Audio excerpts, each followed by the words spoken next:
दोस्तों नमस्कार। मैंने कुछ दिनों पहले ही पोस्ट के माध्यम से बताया था कि भारत और चीन का मुकाबला अब दोनों ही देशों से बाहर निकलकर तीसरे देश जा पहुंचा है और वह देश था श्रीलंका, जहां एक बड़ी सरकारी टेलीकॉम कंपनी को हासिल करने के लिए दोनों ही देश दौड़ लगा रहे हैं। वहीं इस दौड़ से हटकर भारत ने चीन को एक बार फिर से पटकनी दे दी है और वो भी श्रीलंका में। दरअसल भारत और श्रीलंका के बीच एक ऐतिहासिक डील हुई है और यह हुई है एलएनजी गैस की सप्लाई को लेकर। आप जानते ही हैं कि भारत ने हाल ही में कतर के साथ एक 78 बिलियन डॉलर की एलएनजी गैस को लेकर डील की है, जो भारत ही नहीं पूरे विश्व के लिहाज से बहुत बड़ी डील है। लेकिन भारत इतनी एलएनजी से करेगा क्या? तो देखिए, जब हम इतनी बड़ी मात्रा में एलएनजी खरीद रहे हैं तो हमें कतर से मिल रहा है भारी डिस्काउंट, जो होगा 6 बिलियन डॉलर यानी 50,000 करोड़ रुपए बचेंगे भारत के,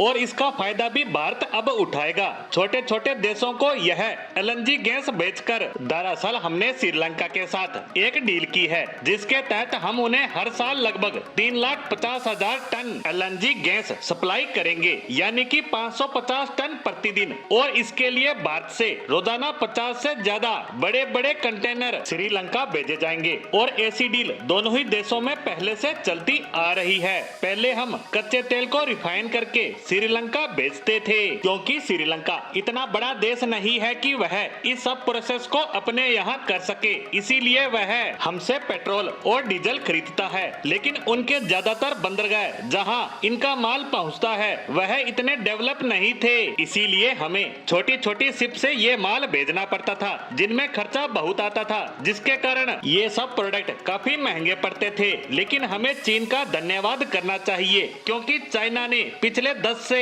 15 सालों में श्रीलंका के बंदरगाह इतने डेवलप कर दिए कि भारत अब भारी मात्रा में श्रीलंका को एक्सपोर्ट कर सकता है और उससे कमा सकता है मोटी रकम। लेकिन इसमें सबसे मजे की बात करें तो पिछले 15 सालों में चीनी सरकार ने इनके बंदरगाह डेवलप किए थे, क्योंकि वे श्रीलंका के साथ व्यापार करना चाहते थे और धीरे धीरे इनके बंदरगाह हथियाना चाहते थे। लेकिन अब हो गया इसका एकदम उलट। जब ये पोर्ट डेवलप हो गए तो श्रीलंका ने यहाँ चीनी नौसेना के आने पर बैन लगा दिया। और इतना ही नहीं, चीन जो उम्मीद कर रहा था कि श्रीलंका के साथ दबाकर व्यापार करेंगे और इनकी पूरी अर्थव्यवस्था को अपने पर डिपेंड कर लेंगे और उसके बाद कमाएंगे अरबों डॉलर, लेकिन ऐसा कुछ नहीं हुआ। उल्टा अब फायदा उठाएगा भारत, क्योंकि भारत इन डेवलप किए पोर्ट पर एलएनजी प्लांट लगाएगा, क्योंकि डील के तहत भारत जो गैस भेजेगा वह होगी लिक्विडिफाई नेचुरल गैस। उन्हें इस प्लांट में सीएनजी में बदला जाएगा, यानी कंप्रेस नेचुरल गैस, और इसका इस्तेमाल होगा वहां के वाहनों में। यानी अब भारत चीन द्वारा डेवलप सुविधाओं का पूरा इस्तेमाल करेगा,